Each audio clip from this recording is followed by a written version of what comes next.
The first time Josh accidentally walked into my room at 3 in the morning, I honestly believed him. I was half asleep, face smashed into my pillow, when I heard my door creak open. Not slam, not knock, just that slow, cautious creak, like whoever it was didn't want to wake me. At first, my brain tried to explain it away. Old apartment, thin walls. Maybe I'd left the door unlocked again. I was still drifting when I felt it, the mattress dipping slightly, like someone had leaned their weight onto the edge of my bed. That's when my eyes snapped open. Josh froze. We stared at each other in the dark, the only light coming from the street lamp outside my window. He was standing there in gray sweatpants, barefoot, one hand still on the doorframe like he'd been caught mid-escape. "Shit," he whispered. "Sorry, man. Wrong room." I pushed myself up on one elbow, heart racing way faster than it should have been. "Josh."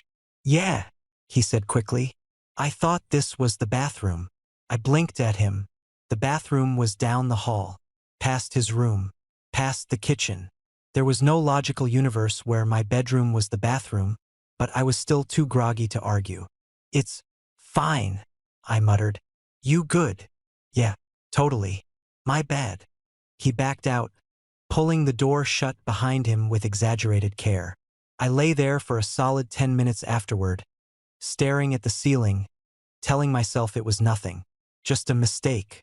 Just Josh being Josh, slightly buzzed, slightly dumb, slightly too comfortable in the apartment we shared. Josh had moved in about 3 months earlier. Mutual friend, split rent, no drama. He was easy to live with, clean enough, quiet enough, the kind of guy who walked around shirtless without realizing the effect it had on other people. Not that I was thinking about that. I rolled over, forced myself back to sleep, and forgot about it. At least I tried to. The second time happened 4 nights later. This time I wasn't asleep. I'd been lying on my back, scrolling through my phone, when I heard footsteps in the hallway. Slow ones, careful ones. I remember thinking it was weird because Josh usually stomped like he was allergic to stealth. My door opened again. I didn't say anything. I don't know why. Maybe curiosity. Maybe instinct. Maybe some part of me already knew this wasn't really an accident anymore. Josh stepped inside, stopping just past the doorway. He stood there longer this time, like he was listening, like he was checking if I was breathing differently. "Andrew?" he whispered. I waited a beat. Then, "Yeah." He flinched. "Damn," he breathed. "Sorry. Thought you were asleep. You need something?" There was a pause. I could almost hear his brain scrambling. No. I mean, I thought I heard something in here. In my room. Yeah, like a noise." I sat up, sheets sliding down my chest. "You sure you're in the right place this time?" He laughed too quickly, too forced. "Yeah, guess I'm just tired." He didn't leave right away. He stood there, hands shoved into his pockets, eyes flicking around my room like he'd never seen it before.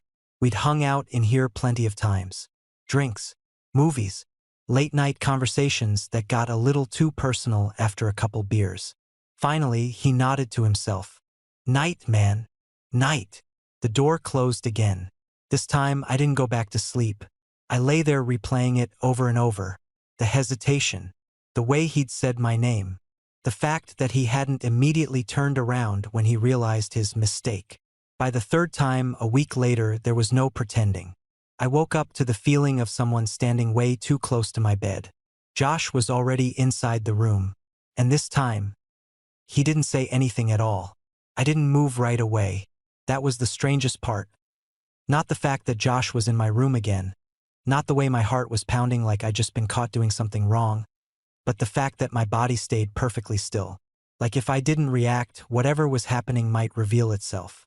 The room was dark enough that I couldn't see his face clearly, just the outline of him standing near my bed. I could hear his breathing, slow but not steady, like he was trying to control it.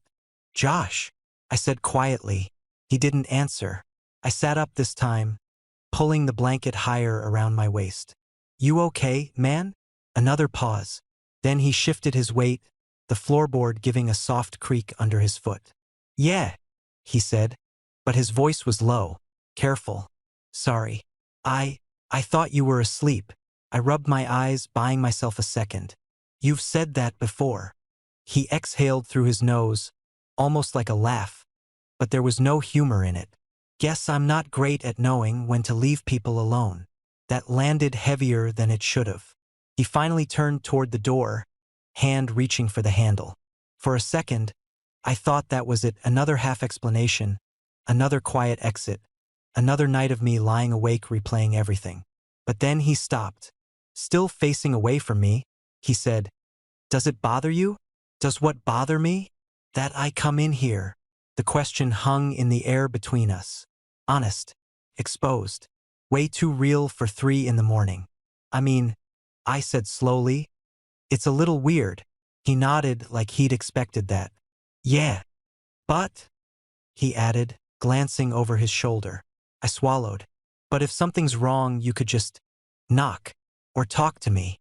He turned fully then, leaning back against the door. I could just make out his expression now. Eyes darker than usual, jaw tense, shoulders tight like he was bracing himself. "I don't know how to start that conversation," he admitted.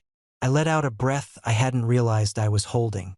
"You're doing a pretty intense version of not starting it." That actually got a real smile out of him. Brief, crooked, gone too fast. "Yeah," he said. "Fair." Neither of us moved. The silence stretched, thick and loaded, until it felt like something had to break. "Josh," I said, quieter now. "What's going on?"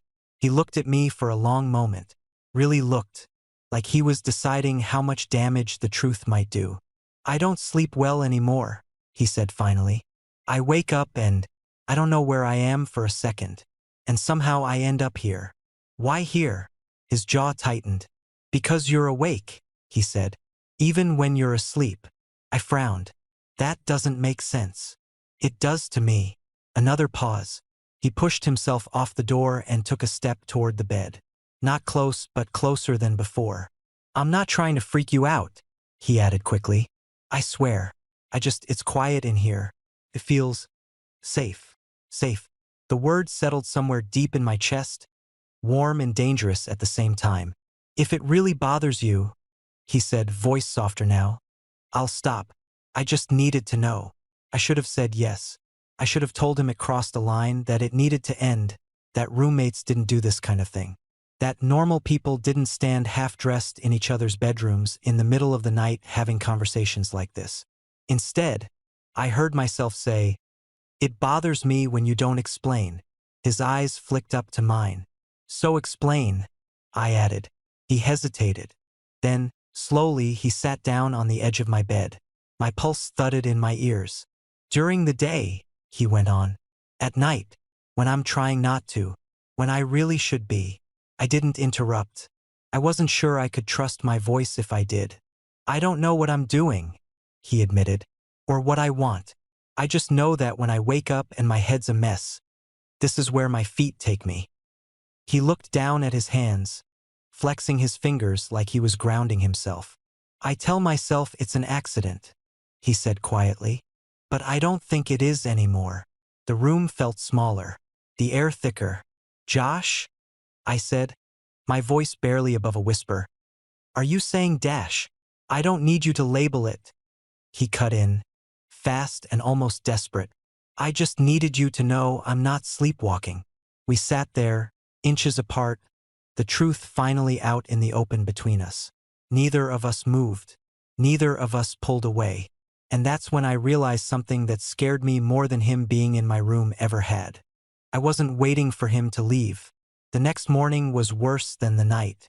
Josh wasn't in the kitchen when I woke up, which somehow made everything heavier. Normally he'd be there, making coffee like the world was simple and uncomplicated. Instead, the apartment was quiet in that too quiet way that makes you hyper-aware of everything. I poured myself coffee I didn't really want and leaned against the counter, replaying the way he'd sat on my bed, the way his voice had dropped when he admitted he wasn't sleepwalking. The fact that he'd stayed. The fact that I'd let him. When he finally came out of his room, I felt it before I saw him. That shift in the air. He was wearing a hoodie this time, hood down, hair still messy like he hadn't slept much either. "Morning," he said. "Morning." Too normal. Both of us pretending like something massive hadn't cracked open between us. He grabbed a mug, filled it, then hesitated. "About last night." Here it was. "Yeah," I said. "About that." He looked at me then, really looked. Not flirty, not defensive, just open. "I meant what I said," he told me. "And I don't expect anything from you. I just didn't want to keep lying." "I appreciate that," I said, "and I meant it. But you can't keep coming into my room like that." He nodded immediately. "I know. I won't. I swear." There was relief there, real relief, but also something else. Disappointment, maybe, or fear. "Friends?" he asked, holding up his mug like a peace offering.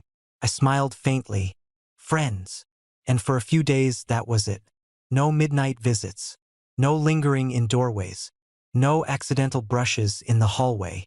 Josh gave me space so deliberately it almost hurt.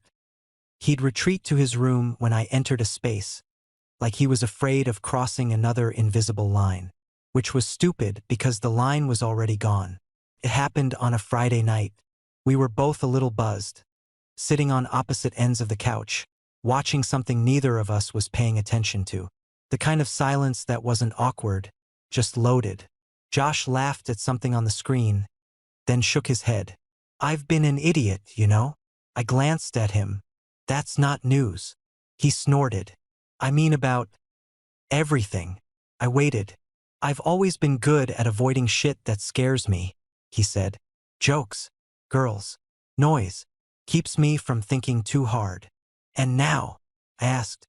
"And now I walk into my roommate's room at 3 a.m. because that's somehow easier." I set my beer down. "You could have just talked to me." "I know." He looked at me. "I wanted to see if you'd push me away. And you didn't." The room felt warm, smaller. "You didn't push me away either," I said quietly. He shifted closer on the couch, not touching, but close enough that I was suddenly very aware of his knee near mine. "I don't want to screw this up," he said. "You matter to me." "Josh?" I said, my heart pounding now. "You're already screwing it up." He laughed nervously. "Yeah, because you're acting like this is a one-sided thing." His brow furrowed. "Is it not?" I took a breath. "A real one." "No," I said. "It's not." That did it. Something in his expression broke. Not in a bad way. Like tension snapping after being wound too tight for too long. "You should have said something," he murmured. "You should have knocked." He smiled. Then, slowly, like he was giving me every chance to stop him, he reached out and rested his hand on my knee. Not grabbing, not pushing, just there. The contact sent a shock straight through me. "Still okay?" he asked. I nodded. That was all the permission he needed. He leaned in, stopping inches from my face, eyes flicking to my mouth like he wasn't sure where to look. I could feel his breath now, warm and uneven. "This doesn't feel accidental," he said softly. "No," I whispered. "It really doesn't." When he kissed me, it wasn't rushed. It wasn't desperate. It was slow, careful, like he was memorizing something he didn't want to forget. And suddenly, all those nights he'd stood in my doorway made sense. 2 roommates. Same couch we'd argued over Netflix on. Same space where nothing like this was supposed to happen. But it wasn't awkward at all. Felt inevitable. Like we'd both been walking toward that moment from opposite ends of the apartment and finally met in the middle. Josh pulled back first, forehead resting against mine. "Okay," he said quietly. "That just made things way more complicated." I huffed a soft laugh. "You say that like things were simple before." He smiled, but there was tension underneath it now. Awareness. The kind that changes how you see someone permanently. Too close to be casual. His arm rested along the back of the couch, not touching me, but there if I leaned back even a little. And I was painfully aware of how easy it would be to close that distance again. "I meant what I said," he told me. "I don't want to rush this just because we finally stopped pretending." I nodded. "Good. Because I don't think either of us knows what this even is yet." He let out a breath, relieved. Yeah, that.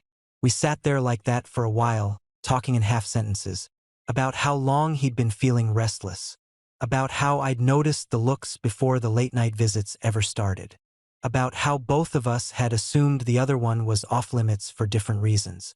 At some point, without either of us really deciding it, his hand found mine.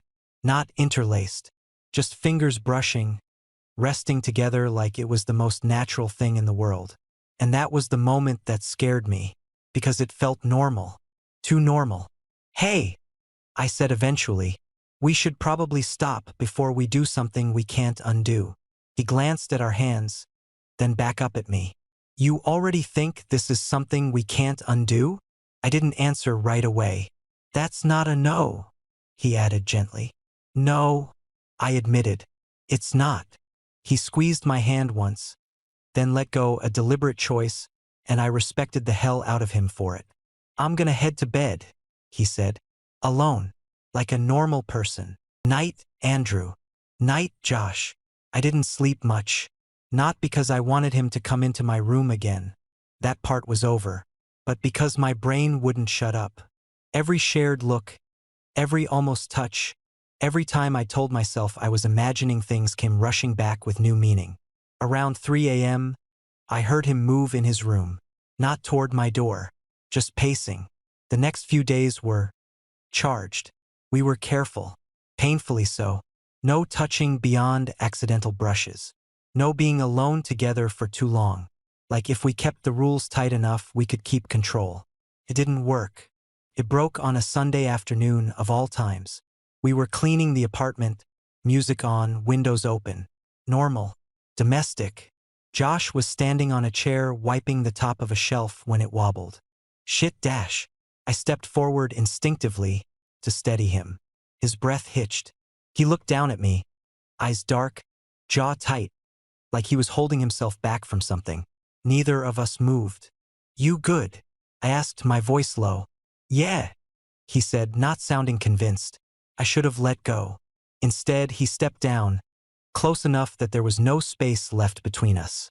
No pretending this was accidental. We're really bad at stopping, he murmured. I swallowed. You still want to? He didn't answer with words. What nobody tells you about crossing a line like that is how impossible it becomes to go back. Josh was the first to step back. Okay, he said, running a hand through his hair. We need to slow down. I nodded, even though every part of me wanted the opposite. Yeah, we do. He looked conflicted, not regretful, but thoughtful, like he was already calculating consequences. I don't want this to turn into something we only do behind closed doors, he said, or something we pretend didn't happen. That makes two of us. We didn't talk much after that. Not because things were awkward, but because everything felt too fragile to poke it right away. He went to his room. I sat on my bed, staring at the door long after he'd closed it. That night, he didn't come into my room. Instead, I heard him laugh on the phone. A girl's voice through the wall. Casual. Familiar. And for the first time since this all started, something sharp twisted in my chest. I hated that feeling. The next morning, the apartment felt different. Not tense. Not cold. Just recalibrated. Josh was making breakfast when I walked in. He glanced up, smiled like he always did, and for a split second I wondered if I'd imagined everything. Morning, he said. Morning. He slid a plate toward me without comment. Eggs. Toast. The normal stuff. But his fingers brushed mine as I took it, and his eyes flicked up to mine, just for a second too long. Yeah. Definitely not imagined. So, he said casually, way too casually, my sister's coming over later. Just a heads up. Good to know, I said, forcing my voice to stay even. And there it was, reality creeping back in. Other people. Outside eyes. The world beyond our apartment bubble. His sister showed up that afternoon, loud and warm and completely unaware that the energy between her brother and his roommate had shifted on a fundamental level. Josh played the role effortlessly. Straight jokes. Easy charm. The version of him I'd known from the start. I watched him from the couch, trying to reconcile the guy leaning against the counter with the one who'd whispered my name like it meant something. Later, when she left, the apartment went quiet again. Josh didn't look at me right away. He leaned back against the door after locking it, exhaled slowly. I hate that I do that, he said. Do what? Flip the switch, he admitted. It's easier than explaining. I nodded. Doesn't mean it doesn't hurt. He looked at me then, surprised and a little guilty. I'm sorry. I'm not asking you to come out, I said. I'm just asking you not to disappear. He crossed the room in 2 steps, stopping right in front of me. I'm here, he said firmly. I just need to figure out what that means. I believed him, but belief doesn't stop fear from creeping in. That night, lying in bed, I realized something else had changed too. I wasn't waiting for him to wander into my room anymore. I was waiting for him to choose me in the daylight, and I had no idea if he was ready for that. It happened in the most normal way possible. That's what made it worse. Josh and I were at the grocery store, arguing quietly about whether name-brand cereal was a scam, when we ran into Mark, one of his coworkers. Tall guy, loud laugh, the kind of straight confidence that fills space without trying. Josh! Mark clapped him on the shoulder. Didn't expect to see you here, man. Josh lit up instantly. Yeah, just grabbing stuff for the week. Mark's eyes slid to me. Roommate. Josh hesitated. Just a fraction of a second. Barely noticeable. But I saw it.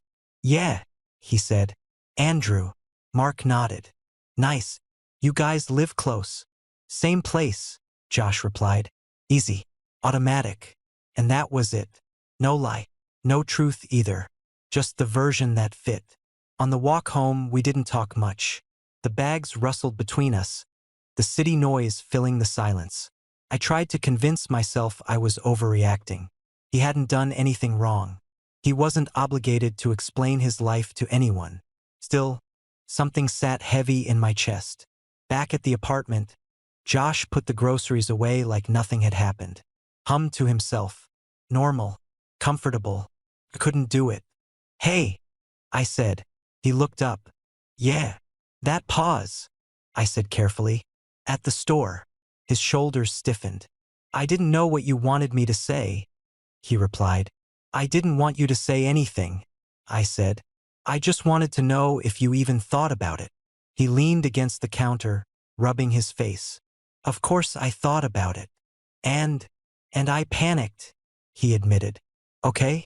I'm not used to my private life being real. I nodded slowly. I get that. I really do. But it felt like you were deciding whether I existed. That hit. He looked at me then. Not defensive, not confused, just honest. I'm scared, he said quietly. And I hate that it's showing up like this. I didn't raise my voice, didn't accuse. I just said, I don't want to be something you only acknowledge when no one's watching. Silence stretched between us. Then he stepped closer. You're not, he said. You're just new. And I'm still catching up to myself. That night he knocked. Actually knocked. I opened the door to find him standing there, hands shoved into his pockets, eyes uncertain in a way I hadn't seen before. Can I come in? He asked. I stepped aside. He didn't sit on the bed this time. He stood in the middle of the room, like he needed the space to say what he'd come to say. I don't want to lose you, he said. Not as a roommate. Not as whatever this is becoming. Then don't hide me, I replied. He nodded. Once. Firm. I can't promise I'll be perfect, he said. But I don't want to live like I'm sneaking around my own apartment anymore. He reached for my hand. This time I didn't hesitate. We stood there, fingers intertwined, the weight of the choice settling between us. Not dramatic. Not explosive. The reckoning didn't come as some dramatic explosion. Came quietly, which somehow made it hit harder. Josh told his sister first. I wasn't there when it happened. He asked if I was okay with that, and I said yes, even though my stomach twisted the entire time. I spent the evening pretending to watch a movie, jumping every time my phone buzzed. When he finally came home, it was almost midnight. I heard the door close, slow footsteps, then a knock. I opened my bedroom door to find him standing there, shoulders slumped, eyes tired but clear. "She knows," he said. "And?" I asked. He exhaled, long and shaky. "She hugged me, told me she already suspected something, then asked why I looked like I'd been carrying a backpack full of bricks for the last year." I let out a breath I hadn't realized I was holding. "That's good." "Yeah," he said softly. "It is." He stepped inside, closing the door behind him, and for the first time since all of this started, he didn't look torn in two directions.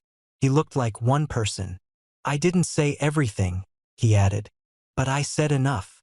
I said there's someone, that it's real." My chest tightened. "You didn't have to dash." "I wanted to," he cut in, "because if I'm going to do this, I don't want to do it halfway." That night, we didn't rush anything. We talked about what this meant, about what scared him, about how I wasn't looking for a label tomorrow, just honesty today. For a while, that was enough. The real test came a week later. Josh invited a few friends over, coworkers, people he'd known for years.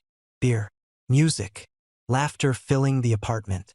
I hovered in the kitchen, nerves buzzing under my skin, telling myself I was being ridiculous. Then Josh came up behind me and handed me a drink. "This cool?" he asked quietly. I met his eyes. "Yeah." He stayed, not glued to my side, not making a show of it, just present, checking in, letting people see us in the same space without pretending we were strangers orbiting the same couch. At one point, Mark, the coworker from the grocery store, joked, "Man, you two are basically married with how you split chores." Josh didn't laugh it off this time. "Yeah," he said easily. "Turns out I like living with him." Something warm spread through my chest. Not fireworks, something steadier. Later, when the apartment was quiet again, Josh leaned against the counter and looked at me. "I didn't die," he said, half smiling. I laughed. "Proud of you." He stepped closer, resting his forehead against mine. "I'm proud of me too." The funny thing was, once the secret wasn't a secret anymore, the late-night visits stopped completely. Not because the need disappeared, because we didn't need them. No sneaking, no pretending to be asleep, no accidental door openings. And when I woke up one morning to find him already in my room, sunlight spilling across the bed, it wasn't confusing or scary. It was simple. "Morning," he said. "Morning." He smiled, relaxed, like it was the most normal thing in the world. And maybe that was the biggest surprise of all. It's funny how, once everything settles, your brain finally lets you rewind. Weeks later, I caught myself lying awake in bed, staring at the same ceiling Josh used to stand under in the middle of the night.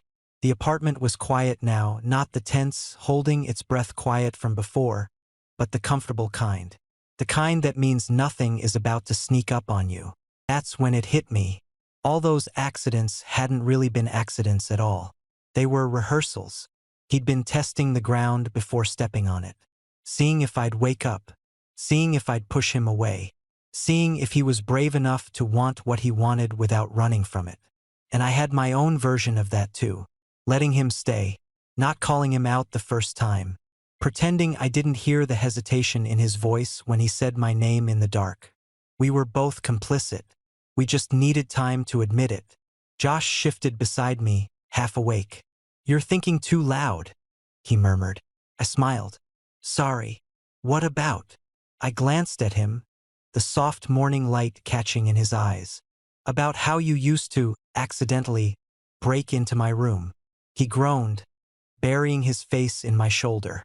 "I'm never living that down, am I?" "Absolutely not." He laughed, then lifted his head. "You mad about it?" I shook my head. "No. Just glad you stopped lying about why." He nodded, serious now. "Me too." Living together after that wasn't some fairy tale montage. We still argued about dishes, still needed space, still had days where the weight of everything Josh had unpacked hit him out of nowhere. But now, when he needed me, he didn't wander in half asleep, pretending not to know where he was. He knocked, or texted, or just said my name from the hallway, like he trusted I'd answer. And I always did. Sometimes I think about that first night, the way my heart raced, the confusion, the almost denial. If I could go back, would I do anything differently? Honestly, no. Because if Josh had knocked the first time, I might have told him to go away. If he'd explained himself too clearly, too soon, I might have gotten scared. Instead, we found each other in the dark. Carefully, quietly, one step at a time. And maybe that's how some love stories are supposed to start. Not with certainty, but with a door opening when it shouldn't, and staying open because neither of you really wants it closed.